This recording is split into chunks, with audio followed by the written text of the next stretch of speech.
Can you guys hear me now? How about now? I think that should have done the trick. No, I guess not. Nobody said anything. Go back to settings, audio, MP7. It says it's on. Oh, yeah. It says it's working. Okay. There we go. Now we got everybody. I'm not sure why the auto setting jumps to a different mic. So sorry about that. That's what happens when Shelby's not on. But anyways, Shelby will be joining us shortly, like I was saying, but you guys couldn't hear me. Brian and Chance, however, will not be joining us tonight. Chance had a gig with his girlfriend in Kentucky. It's a dog show, and the hotel that they're at is just trash. So we decided that it'd be better not to do a stream tonight. Brian stepped aside as well. So I figured let's talk about some shrimp, some low-tech plants. That is like my forte in the group besides the hardscape or whatever. But yeah, so anybody have any questions or anything like that? I thought we'd dive into a little bit about what's going to go on with the new rack, and then some of the stuff I got going on outside. It's all low-tech plants that we've been putting together, and I've been quite busy moving a lot of things. So real quick, I'll say hi to everybody. How's it going, Ebor and Jamie? How are you doing, man? And then Tachi, oh man, it's your stuff. How's it going, man? Skull, how are you doing? And then how are you doing, Sandy?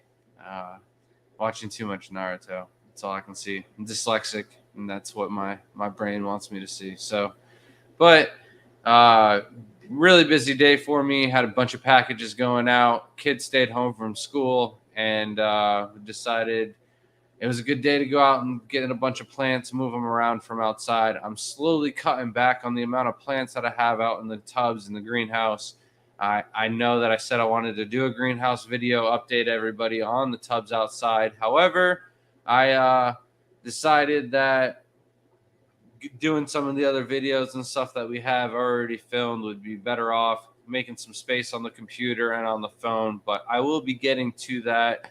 And then by the time I get to that, a lot of things will be changed. But I'll have some time on my hands, and I'll be able to do more and get more footage done. And it'll be like a way bigger before and after picture than just like, hey, everything looks the same. Kind of got cleared out because of the weather, sales, winter, and stuff like that. But yeah, I got big plans. I want to change a bunch of things around more than just, oh, we put turtles in the corner instead of the green jade. So we got, I'd be interested to hear what you would feed tonic shrimp babies if you feel like taking questions. The ones that float in the water column, filter feed like the ghost shrimp. Also the how's it going, Shelby? You ready? Yeah. All right. So we got a question about feeding the shrimp that go into the larva stage, like the ghost shrimp and the the Amano shrimp and stuff like that. If you had to do it, I would go and get the phytoplankton and stuff like that they sell for the saltwater shrimp. I would culture some green water. I think Lucas Bretz has a video on that. I kind of got a little green water tub going on outside, not on purpose, but for whatever reason, the airline just keeps getting spit off this one air valve. So it's just so long without being any circulation, water movement, or anything like that. The water's kind of gone green, and I kind of thought with all the fish we got going on, I might just leave it be, and then any powdered foods would be good. But I'm not really the person to answer these things. I haven't bred any of those types of shrimp. So and then all the research I've done on them, it's so much work that it's just not worth doing it for 10-cent shrimp for the ghost shrimp or $3 for the Amano. It's just much easier to breed cherries and stuff like that. So you want I've said hello to everybody above us. If you want to say hi to Ed and Caesar, Zen Ginger. I basically said hi. How are you guys doing? I'm lagging myself. It's really hot. So, one of the things I thought maybe we'd talk about is every like 10 minutes or so, I will check up and view the subscriber count on the channel. We are 13 subscribers away from doing a giveaway. So if we get the 13 tonight, we'll go ahead and do a giveaway. It's a $100 credit to our website. And yeah, it'd be cool if we did it tonight. If it's not tonight, it probably for sure will happen next Monday when we stream at 9 p.m. Eastern. But the giveaway on Instagram is already over with. So this will be the next one until we reach the next milestone on Facebook. But 13 away, not too shabby. So we got a couple people. Who want to say, Hey, Dan. how's it going, man? Say hi to Zen Ginger. Well, I did basically when I said we should say And hi. Skull. Very, very unorganized stream tonight. Sorry, guys. Very busy day, and then like not having the kids at school. It just everything takes me so much time. Layla wants to play and do things, and then they're hungry, and then they're not hungry when I'm hungry, and it's just nothing works out. So it's just a very busy day. But Shelby doesn't know I moved a bunch of plants around, but you can kind of see I made a nice little row. I set up 3 tanks of subwasser tang, and one of the reasons why I put the subwasser tang where I did, it's kind of on the outside of the rack. One of the tanks will probably get the least amount of light compared to all the other tanks, and the subwasser tank does really low and low light situations. It kind of like stretches and grows a little bit faster and longer, trying to reach for that light. So because of that reasons, I kind of put those on the sides of the racks, and then just right after the subwasser tank, you can't see them, but there's like 4 or 5 tanks of the mini pelly, and I decided the shrimp in those tanks had nothing in them, and I'm like, we need to move some moss around. Shelby made it quite clear that she didn't want 40 tanks of Christmas moss or spiky moss or anything like that. And I knew that the liverworts would be a for sure win for those tanks. So did I do good on those up there? And even if I didn't do good, she wouldn't admit it on stream. She'll let me know later. But after that, we've got the flame moss, and then in between, I figured we'd do like some Cameroon, some jade, maybe some hooker moss or something up there. But the top tank, I thought it would be cool if we did weeping moss, so that way we didn't have to worry about trimming it. We'd be able to see the shrimp on top of it and stuff like that. But all the other tanks are really coming along. They've got the boosts.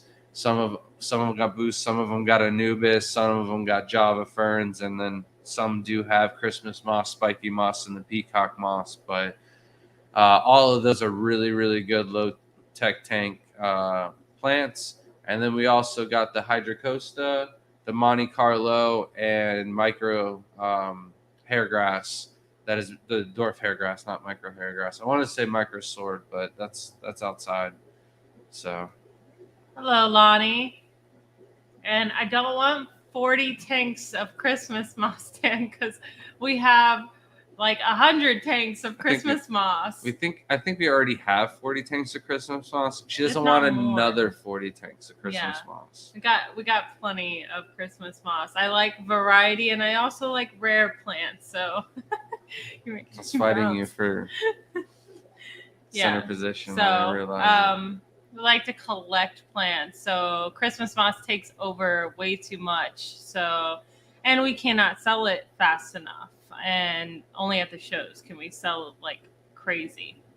I think we managed it now. We've got the word out that we're selling moss. I had 4 orders of Christmas moss go out today. So I know Matt's not watching right now. He's probably busy on somebody else's stream, but he does have the wrench when he comes in, and he did get some shrimp and moss off of us today, and I hooked him up with a big fat wad of Christmas moss because it's taking up the tank. Hello, big dog. And Zen Ginger said Shelby just smiles and nods and gives him the look once the stream is over. Yep. Yep. He said, not enough Christmas moss. Christmas every day. And since you're on the channel, Dan, next month, when is it? Do you know the date for when we're going up to? Absolutely not. Is it Pennsylvania? I think it's Pennsylvania. We are going the 23rd to the 25th. I didn't think we were staying 3 Message nights in the me. hotel. I thought it was just. Oh, I guess it Message is me, just because I 2 nights in the forgot already. hotel. But on the way up or on the way back, I'd like to stop by and maybe check out our turtles and see how they've grown. And it's almost been it'll be like a whole year, I think, on their age. So they'll kills me to get rid officially of any be of them. yearlings. Yeah. So I don't want to invite myself to your house, but we could You just drive did. through, make a stop if you were about it. All right. Big Dog asks, shrimp are dying every day. What do you think it is? No ammonia in the tank. So have you disrupted the substrate? Maybe moved the plant, maybe filled up the tank too fast with water or something like that. It could be a couple different things, but no ammonia in the tank. Assuming that the test is right and everything like that, you could still have a bacterial infection or something like that could be affecting the shrimp. So, and then Dan said, if I'm around, absolutely. There's a couple things I want to check out on the way up. There's a new fish store in Jacksonville that I'd like to stop and check out. There's also one of our friends from high school lives in North Carolina, and then Joshua. Yeah, so I thought I lived somewhere else. no, North Carolina, and then so Dan, South Carolina, and oh man, they all turned out to be males. It was hilarious.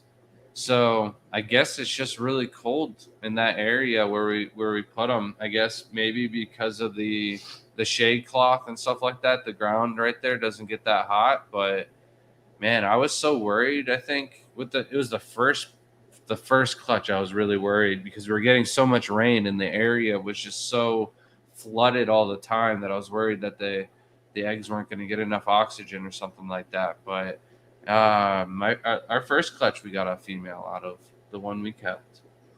Egbert is a female. Mm-hmm. So we had to change the name from Egbert to Egberta. Egberta or Egalina? It's Egberta. Agatha. I don't think we've decided. There's like 10 names for. I think Layla has the official name. Yeah, I think it's the shade, just the area where she laid eggs. It was underneath a papaya tree as well as a guava tree, and then we have all of the bushes around the entire property. So nothing really on our property gets any of the western sun. It's all the eastern sun. I'm sorry. It's all the western facing sun that our backyard gets. Meanwhile, the first babies were all girls. 2 states north.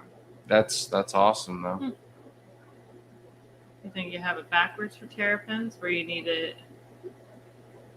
No, they were would probably laid in the sun or something like that, a little bit warmer spot. Yeah, there was no sun where she Our- laid it. Our whole idea to try and like keep the house a little bit cooler was like the shade as much as the backyard and keep it as cool as possible, and hopefully that there wouldn't be so much hot air running around the back door. So when the dogs kept going in and out of the back door with the doggy door, that it wouldn't be letting so much hot air into the house. It worked a little bit. You hear the frogs? No, there's fish in the house. I get distracted really easily. We shouldn't have put fish in the house. Like, I watch these more than I watch you on the stream. It said, how do you create the headless horseman shrimp? So the headless horseman shrimp came from my Yellow King Kongs. And I remember when Yellow King Kongs first came in the United States, they were $100 a piece. And I was like, absolutely not am I ever going to spend $100 for a shrimp that looks like a yellow Neo. And at the time, I had one of the nicest yellow Neo colonies going, and they were yellow Neos, not the yellow 24 carats with the back line. They're just solid yellow Neo shrimp. I'm like, they look exactly like these yellow King Kongs. And I at first, I was for sure that the importers were just charging $100 for Neos. And I'm like, this is crazy. And then I saw the price go from $100 to $50. That's when the second importer brought them in. And then from $50, like somebody was able to breed them in the United States really quickly that got them, off of the first batches. And because they're so hardy and they breed so fast, they went from $50 to $10. And that's when I was like, all right, I can spend $10 for these. And I just wanted to prove that they were Neos, and I got them, and then I couldn't crossbreed them with any of the Neos, and they crossbred with, I can't remember what. Oh, Shadow Panda was the first thing that I used to crossbreed them with, and after that, I was like, man, all right, they're Caradina, let's go with them. And I bred them out so much. Then I watched the price go from $10 to $5, and I sold a bunch of them for $5, and then slowly went down to $3 before their price went back up to $4. But we bred probably 2,000 to 3,000 of them before I got a Rilly, and then I got a Rilly, and I was like, oh man, this is cool. I need to focus and line breed this guy. And I tried my hardest, and what happened was the Rilly turned solid yellow when it grew up and matured. And I didn't know which one was the Rilly anymore, so I kind of just kept all the shrimp in that tank, sold off the babies or whatever. But all the older mature shrimp, I was just hoping and praying for another Rilly, and then I got one, and that one ended up being a male and stayed, really variant for a really long time, and I was able to crossbreed it with a couple females, and I think I was able to get like 5, and then from there I was able to get 15, and so on and so on. But when I started to breed the Rillies, just like any Rilly or Riley or whatever you want to call them variations, the they throw all different color pattern and variations. Like they are the most unstable line of shrimp that you could possibly try to work with and breed. You'll get Misuras, you'll get reverse Missoura, you'll get reverse Rilly where there's color in the body and clear on the head and tail, and you'll get broken tiger stripes, full color of blue, full color of red, and everything mixed match. So one of the headless horsemen that came out, the Rilly culls, is a reverse Missoura, and it's where there's no head pigment and then pigment in the body. So that's how I got the headless horseman. I just selected the culls out, gave them their own tank, and actually just took a picture of their tank yesterday. It's doing quite well. Lots of good babies that are growing up, and the adults are holding their color for a really long time. That took a long time to explain that. Yeah, but it's one of my only lines that I actually worked with and developed, and I think a lot of people were working on the Rillies first, and I kind of worked on all 3 of the different lines at once. So Dan said, isn't that cool? That's how nature varies. Yes, laid in dark dirt and sun, darker collects more heat. And we have them on white substrate too, so maybe nice and cool. Yeah. If we ever can breed them again, maybe we'll turn it over to some like black diamond blasting sand or something. Mm-hmm. Greetings, Sketty. How's it going? I'm only gonna say it that way. How you doing? Hello, Dane. Nice for you to join us. I talked about you a lot on the last live stream. I was like, maybe he'll be here, maybe he'll pop in. I can't remember like what everything was all about, but yeah, we talked about you a lot on the last one. Glad you can make it out here tonight. And I think it's been 10 minutes since I last checked, so let's go over here and figure out. It's the same, so I probably won't check it till the end of the stream. So hello, it's your stuff. I don't know if you said hello earlier, and I didn't get to say hello to Jamie. No, I called him Itachi. We watched too much Naruto. Yeah. I could watch that all again. But I think we're gonna get into One Piece again.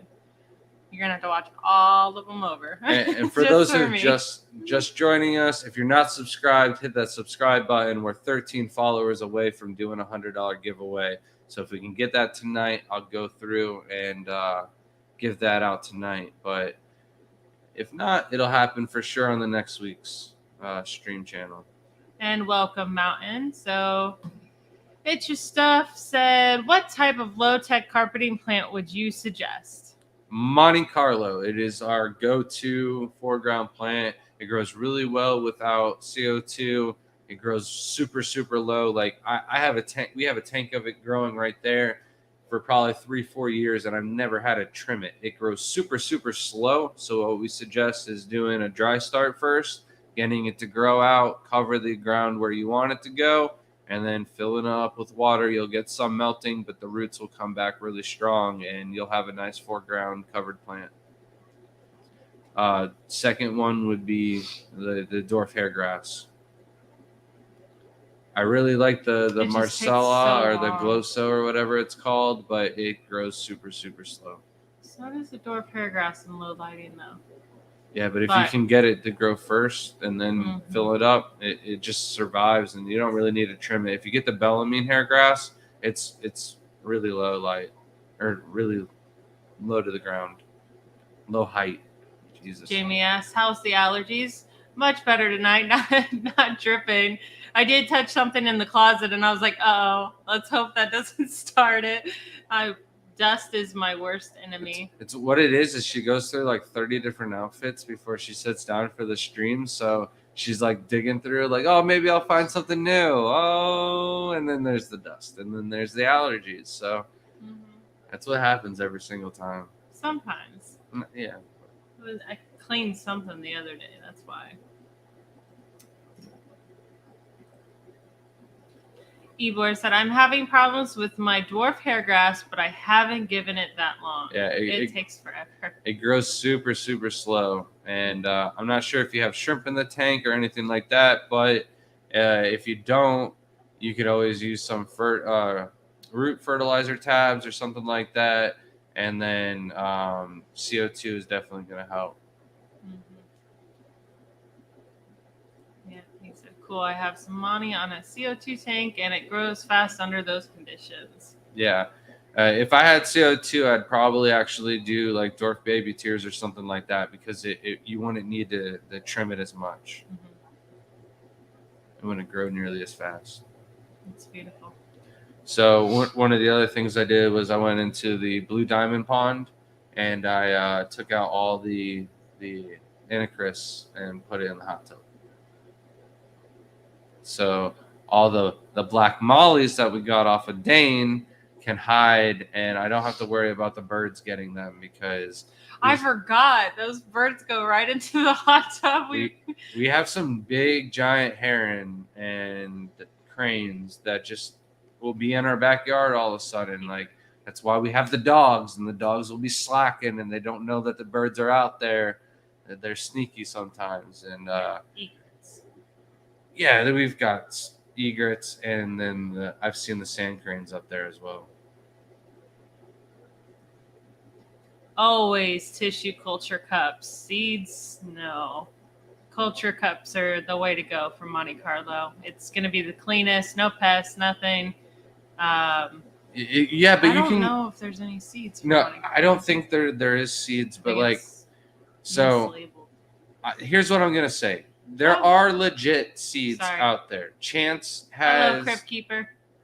Chance has worked and flowered several different aquatic plants and taken seeds from them, and then taken the seeds and then grown aquatic plants from the seeds.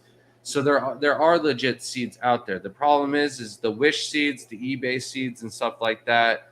They're not legit aquatic plants. They'll grow in aquatic conditions for like 3 months, 6 months, or something like that, and then they're going to uproot and try and send immersed runners and stuff like that, and it's going to uproot the substrate. You're going to have issues, or they're all going to melt off and die off. So I would avoid getting aquatic seeds unless you're getting from like legit somebody who is harvesting them. But it's still very sketchy. You can get immersed Monte Carlo pots. You can get mats. There's several different ways, but tissue cultures are our favorite, because we know they don't have any pests or any algae issues or anything like that comes attached to them. But We do grow our own Monte Carlo outside, and then we can move that inside when we want to do aquascapes. We've had really good success with tissue culture cups, so we'll always vouch for them. And a lot of people say they have issues with them dying off. I mean, you'd have to make sure that the culture, when you buy it, don't buy one like at Petco or PetSmart that has brown at the bottom, because your plant's dying at the roots. All that clear stuff at the bottom is the nutrients it's eating off of. So if that's starting to brown, that means it's already ate the nutrients. The plant is now starting to die. So make sure it's just nice and clear. Don't get the milky white ones. Those are also dying as well. And people don't seem to realize that, because Petco gets them in from a shipment and they're in there for quite some time before someone buys them. So I just go to a local pet store. Usually they have a fresh delivery of them. If they are milky or something like that, it's the only option. They will still be good. You just should dry start them and not just plant them straight into a tank. Big Dog said, "Why is the shrimp molting, but all of the molt is not off?" So there's probably an issue with the GH or minerals in the water. I would check and make sure that I'm not sure how often you're doing your water changes and stuff like that. I don't know if you're using minerals with RO water or what, but make sure your GH is high enough for the shrimp. Stain said, "I've got birds messing with my backyard too, but they came from the girlfriend." Are you talking about the ducks? Is that what you were trying to give them? Yeah, so he's got those tanks and ponds outside, and he says he's got to get the ducks out of there all the time. And he's got like a piece of driftwood sticking in one of his hexagon tanks just because the ducks don't want it. You know what I mean? That's funny. So they stay out of it, but no wonder you're trying to pawn off some of the ducks. You're like, what am I afraid? And we also got a hawk that likes to hang out. This neighborhood's full of them. I'm worried about it getting the little pet squirrel, not pet squirrel, but like little squirrel that hangs out and is made its home. Say, it's definitely our pet at this point. We've got an oak tree in the front yard, and that's his home, and he's got a little messed up ear, so it'd be Poor sad. Thing. Sad to see him getting snacked up by a hawk. How's it going, Jake? And Zen Ginger said exactly what you said. GH or KH is off somehow from his experience, or hers. Yeah, you need to figure out, maybe get a water change schedule or something like that. Get more consistent parameters going, and then dial them in and get a routine going, and you should have consistent, healthy molts with that. But the other thing is with the low tech plants in the topic for tonight. I've been getting all the plants out of the pots in the greenhouse, moving them out and doing a lot more of the dry start method, basically growing more plants immersed. I've got some of the stargrass going. It's kind of like a guppy grass, but it grows really, really slow. I've been able to grow it without CO2 or anything like that. It is very, very delicate. It breaks apart really easy. Like, you don't need scissors to trim it. You can just grab it, rip it out, and the roots will more than likely stay in the water, and you'll break it off right where your fingertips grab the plant. And I'm surprised how well it's doing immersed. And then I got a bunch of different crypts and a couple different high grows. So, hello, Nano. And then the variegated Bacopa. Bacopa is another really easy one. Also, I was thinking we need to get like a sign and then like do a section for our tables for pond plants, because there's like a lot of plants that I think would just be great for pond plants, and then we can put some of the guppy grass that's growing outside in that section, and then the guppy grass that's grown inside, we sell it for like twice as much and have it on our section. When people ask why, I'd be like, it's got no scuds, grown inside, more fragile. I don't know. I think that's what we should start doing. Maybe. Then we should go into all the lilies that I want. Right. No, get the lilies. I want to get the Victorian lilies. They're the lilies that grow the pads, but then they grow the walls that grow up on the sides. I think those are the coolest ones. I think there's some that have like spikes on them too. Those might be the cooler ones. So, Hit Yourself was saying, I was thinking of doing an. I always struggle with this word, I've never heard anyone actually say the word. So, plant a tank to look like mountains with carpeting plants with a white colored shrimp. Would the shrimp freak out without cover? It depends. They might have cover behind the mountains if you leave a little room, but I don't think they would freak out. They would only freak out when you turn on the lights and it's real bright. But I don't think they'll have a problem. No, no. We have several tanks where there's nothing for the shrimp to hide on. My biggest example would be like the tanks where the whole bottom is carpeted and the mini pelly. There's really not anywhere for the shrimp to hang out or hide in under, except for the sponge filter. And there's 6 or 7 shrimp on the sponge filter. The rest of the herd is just out on the land grazing the mini pelly. So They might be scared at first, but I think they'll warm and, up. and the light will be a thing. If you have the light super super bright, you might stress them out, but you can always dial that down. And do blue dream females get darker as they get older? All shrimp will get darker, get more pigment.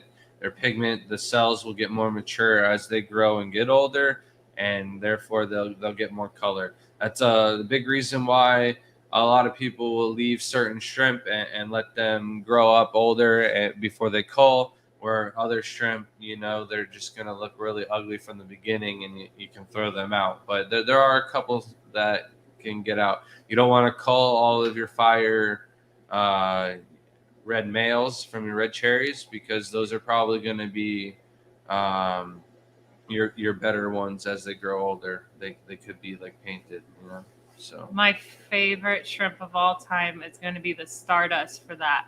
When the females get buried, they turn from like a clear light blue to like really beautiful pinks and purples and blues, and you're like, what is that shrimp? Like you don't know how beautiful they get. I have a picture of it I think it's on our Instagram. It's on our Facebook too. It's beautiful when they get buried up. Hello, new local Austin.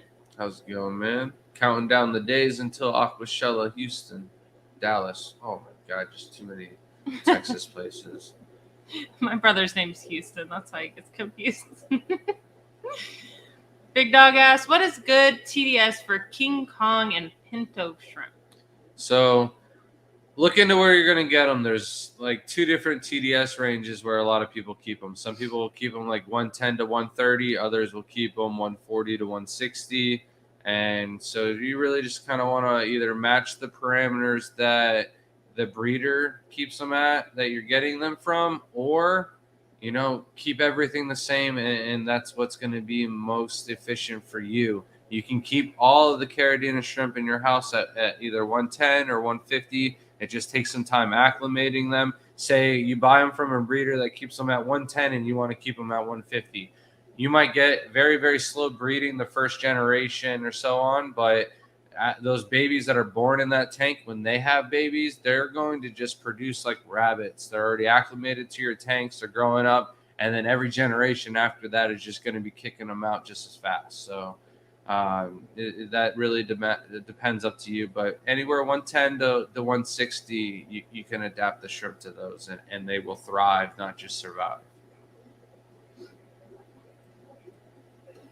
And aren't those lily pads like several feet across? Yeah, they can be.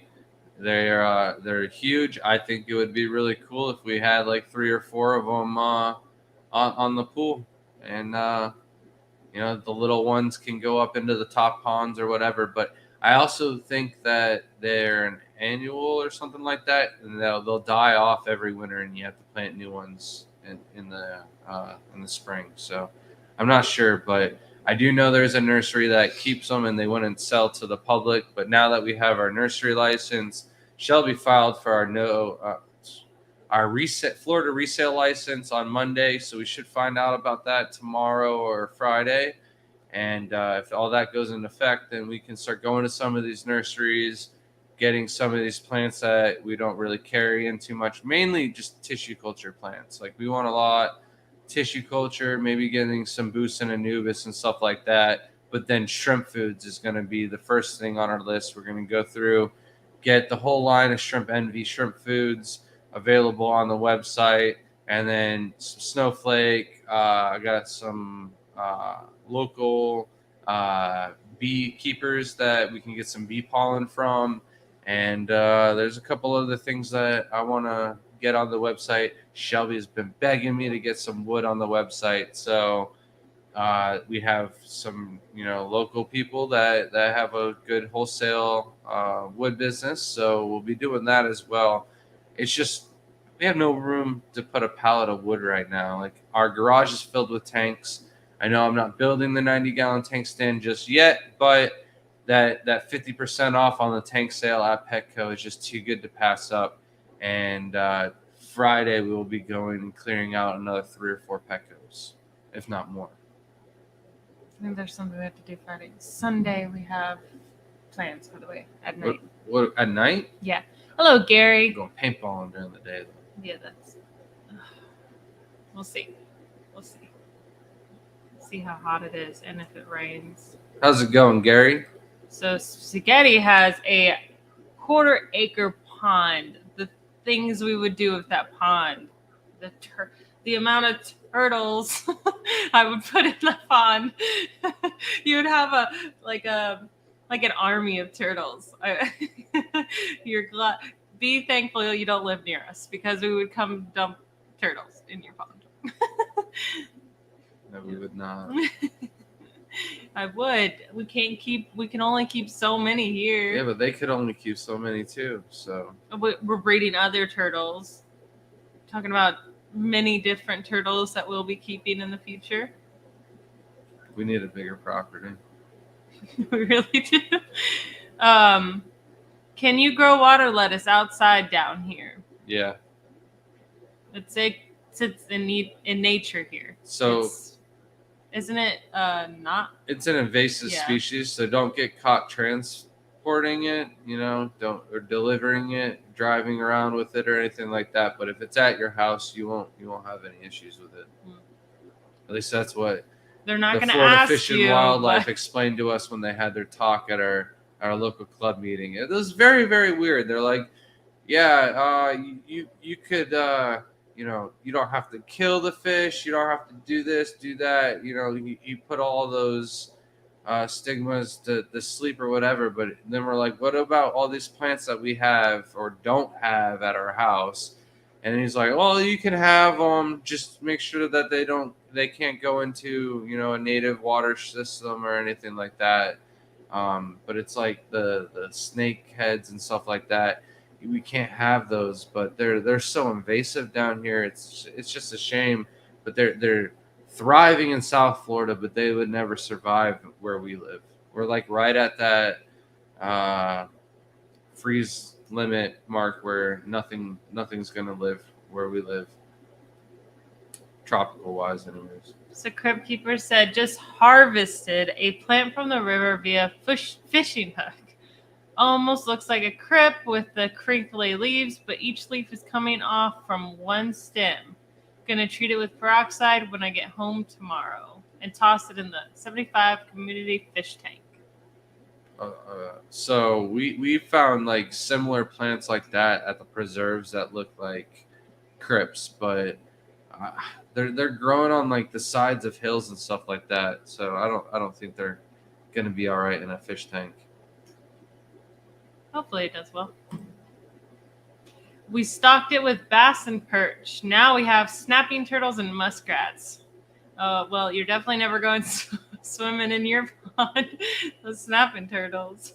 It's not too much of an issue, but if we had a big pond, I'd probably stock it with bass and then shiners and constantly dump shiners in there and try to grow out the bass. And then we couldn't do peacock bass. Just largemouth bass, and then try and grow out some trophy bass. It'd be fun to catch every once in a while. Figure out how big they're getting. Fun to torture your fish.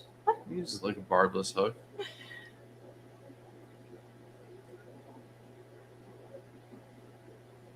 Gotta read. You can't just stare at it. I'm still getting used to this. I'm sorry. Still in Shoddy cell service tonight. Stream super jumpy. Glad to be heading home tomorrow. This has been brutal. Oh no. Yep, you just And double posted. So next thing on our thing to talk about is Shelby's got a little thing going on. You want to talk about that? I have no idea what you're talking about. Yeah, I'm just messing with you. Yeah. We don't have anything really planned out besides going on about anything. So if you guys got any questions or want to know about some type of shrimp, how to breed it, or anything like that, let us know. This probably won't be a very long stream. We're probably going to cut this off at like 10 o'clock. But since Gary's here, I'll get out of the way. You can see all the dwarf neons that we got from you. We did sell one bag, though, and one kid was super, interested in seeing them and stuff. Oh, okay, you are listening. I thought you were saying you're just watching, can't listen. But since you can listen, I'll talk. We had one kid super excited to get them, and then a bunch of people go, "Oh man, those are really good prices for them," and they looked really good, but just no real demand for them at this meet. But I feel like at some of the other meets and stuff like that, they'd be really well. I do want to put maybe like 10 of them into a tank with some of the Skittles shrimp that we have from one of our other videos and see maybe if the fish and shrimp can get along, because they are staying at the top of the water column a lot more. And like Shelby fed some bloodworms in the tank, and once they hit the bottom, like they didn't even touch them anymore. So what? Yeah. Your dudgeons ate all the bloodworms once they hit the floor. So I need a new food. Oh yeah, Jamie wants somebody to become a member to see the graphic. But that's funny. Well, did we order the stickers yet? No. Why not? We had complications. What was the complicate? What's wrong? We didn't discuss it. Oh. And then you walked away. All right. Well, we will be getting the stickers done and everything for the members who have signed up. We'll be getting all the free stickers sent out. Once I get on it, I'm sorry. Yeah. We have it planned out. I have it all ready to order. I just didn't order it. That was my bad. You walked away. I thought I said yes, away. just do it. I'm sorry. I don't know where that happened. Hello, that was the project that I was trying to talk about, and then I totally spaced, and I was like, I don't know where to go with this.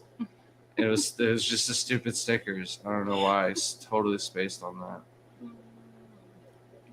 And then Big Dog said, "How do you breed purple shrimp?" All right, so we'll do the Neocaridina way first. My way to make the purples, we took Blue Dreams, crossed them with Bloody Marys. Now, I did that cross 9 times, and I got wilds. It wasn't until the 10th try where I did it, and I got some red really blue bodies, and I also got some like weird like magenta colored looking shrimp.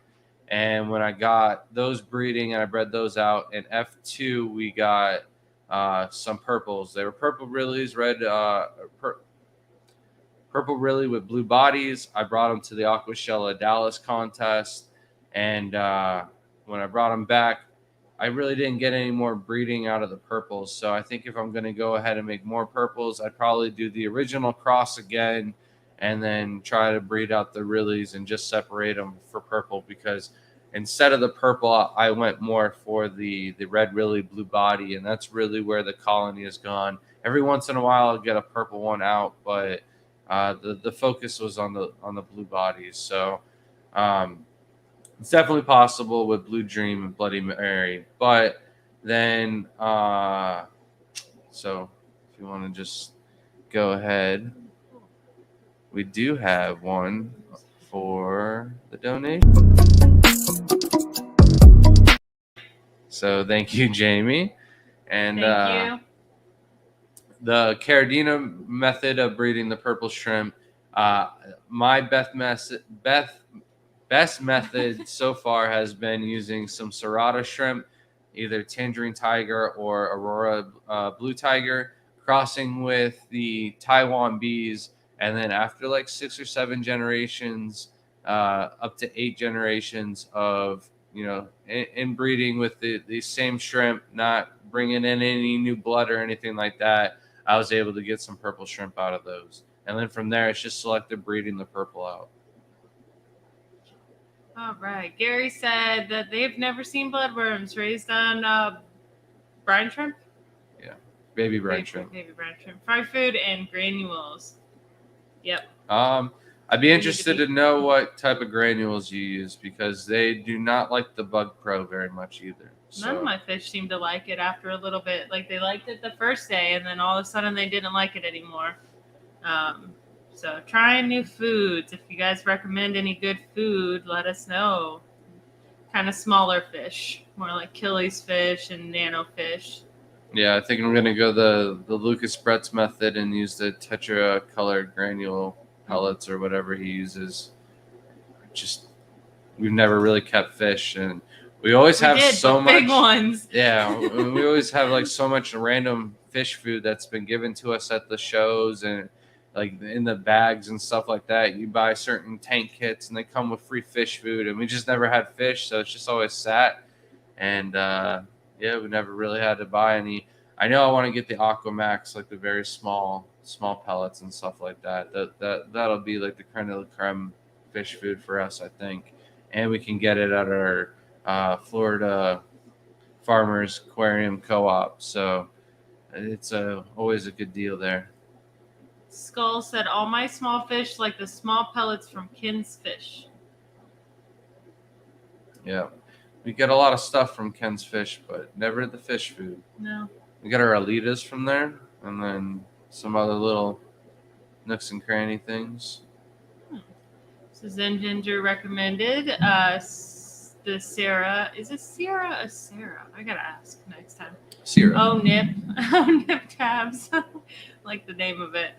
And they're even easy to break up for teeny fish.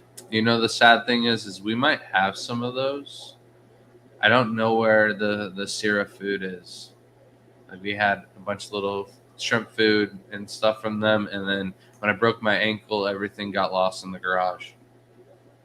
Yeah. I like to put things away because he likes to leave them on the counter when you walk in. So I like to leave them where I can see them, so I know to get it done. If I kept all the fish food and all the stuff we've gotten on the kitchen counter, we would not have a home. No, we would have a lot more videos and well-fed fish. Probably not videos done, but footage taken. That's what I got to do tonight. You don't have to do it tonight. I figured Sundays, Mondays, we stroll through, we try to get a video done, and then we make it a goal every Tuesday to post a video, and then Monday and Wednesday nights we do streams. And then, take the rest of the week off. Still work those days. I'm not taking the day off. But for me, I could take Thursday, Friday wonderful. off. I'm so glad you could take those days off. Love it, Joy. Axolotl, can you have 2 of them in a 20-gallon tank? Yep, you can have 1 per 10-gallon tanks. I wouldn't do any more than 2 in the 20-gallon. Gary said the granules are a mix of tetracolor tropical granules and nano granules from the co-op, right? That's our co-op. Gonna have to try both of those then. Mm-hmm. I also have some like really good fry food, and it worked really well. Like, I posted pictures of our koi fish, the babies from this year. They grew up really fast, and then we've got a bunch of other fish outside. The parrotfish, those are growing pretty quickly. So Sarah's what I use the most, but I do have a variety of fish food. Yeah, I think variety is key no matter what you're using, but I think it's called Nanovit, but my dwarf emerald rasboras, which we have, and blue-eyed rainbows, I can't wait to have those. Love it. It's small sinking food size of salt or coarse sand. And Gary uses a salt grinder for the granules, which is a great idea. That's so cool. I wonder if that would work though too with the Bug Pro. It would. It would grind it down. Yeah. It's the same size as the pepper almost. Shrimp go bonkers for it as well. I meant to hit this button. Yeah. Nanovit. We're gonna look that up too. Do you know if Ebidoxa Dama foods have lures in it. My shrimp go nuts when I eat it. Oh, I don't know. I haven't used any of the EB foods in a very long time. I think the only one we used I don't remember that. I gotta look it up. was like the protein or something like that, and I don't remember who we even got it from, but I think it was like Han or Disco B is the person like we used to get it from, and they don't sell it anymore, so we don't buy it. Yeah, I don't remember liking it. I thought it was really hard, wasn't it? Yeah, We like food that breaks up really easily, so if we get rid of it, it's usually because it's too hard to break up. I think that the EB foods were good foods. They just we don't buy them anymore. They're a little expensive. But if you don't have that many tanks, it's a great food. We just buy in bulk to try and lower our cost of running everything as much as possible. And then they have very small mouths. That's why I think they'd be good ones for the shrimp. I just don't know how aggressive they are. But aggressive? They're not aggressive. They seem to be all right with the dudgeons. Yeah, look at I haven't ever seen them. They're out. If you can see them. They're a little pointed at the screen. I'm sorry. They're right there. They're right there. They like never come out, and he was like, well, I told him that they were a schooling fish, and he was like, well, let's throw the dwarf neons in there. And I was like, no, don't do that. I want them by themselves. They're not going to be happy. And sure enough, look at them. They're out. They're swimming around. They're happy. They might also be hungry. They're always hungry. They seem to be more nocturnal than anything. It's the strangest thing. They're looking at me. They're hungry. Never mind. My fish glare me down. They're always hungry. My leopard gecko does it as well because it's like above in our room. And he got on the skull tonight looking at me like, you going to feed me? You better feed me. So Big Dog asked if you can have the Blue Dragon's blood on 5.2 to 5.5 pH. And yeah, that's perfectly fine. We've got a couple tanks in that pH range. And we want to get some Blue Dragon's blood.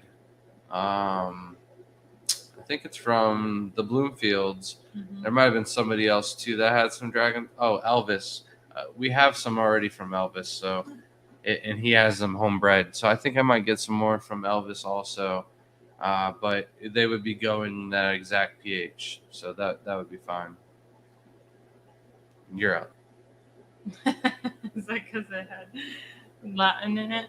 So speaking of rainbows, assuming you're of the mindset of the pseudos are real rainbows, can frittata go with shrimp? Seems like it would, but I never kept them. So Mike actually had some of those at one of the houses that we took Jason to, and he had shrimp breeding in the tank with them, and they were all fine. It just really depends on how many spots are in the tank for them to hide. His tanks were nicely planted and taken care of. The fish looked well fed. He wasn't getting very much breeding, but he did say he could focus on, taking care of the eggs and the mops and stuff like that and getting more breeding out of them. So it's definitely one of the fish that we would recommend if you want to keep fish and shrimp together. And if that's your goal anyways. If your goal is to breed shrimp, don't keep any fish.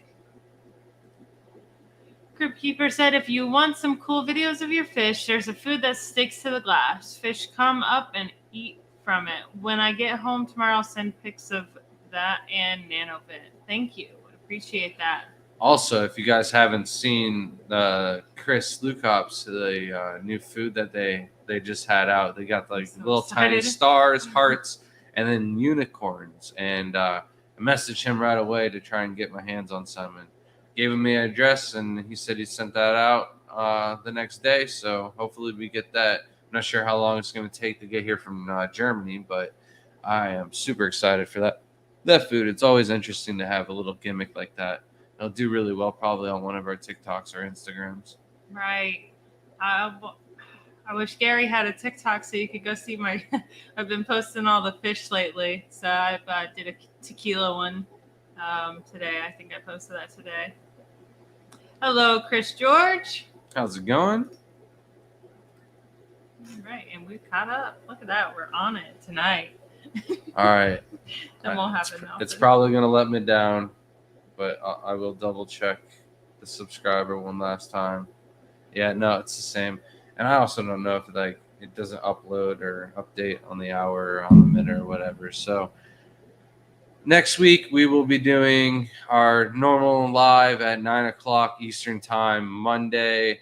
Tune in because we will be doing a giveaway, $100 gift card to the website tgoeshrimp.com. We'll also be going over everything shrimp related, updates and stuff like that. We got a couple things we want to get to this weekend. I want to head over to Eddie's house and get that tank stand done. If you're not familiar with Eddie's series, we already have parts 1 and 2 done. We're trying to save his shrimp room, and we're making more plans today to get a bunch of different IBC totes. So it's looking like he's going to get 10. I'm going to get 15. Shelby's going to get a couple as well. They're all mine. They're all for my fish. Yeah, we're really going to be doing some big moves over on Eddie's house as well. So have a good night, Zen Ginger. Sorry to interrupt you, but they're taking off because they're going to watch a movie with the kids. Enjoy. Have fun. Continue about IBC totes. But basically, Eddie's got a big enough air system, and he's not really doing enough with it.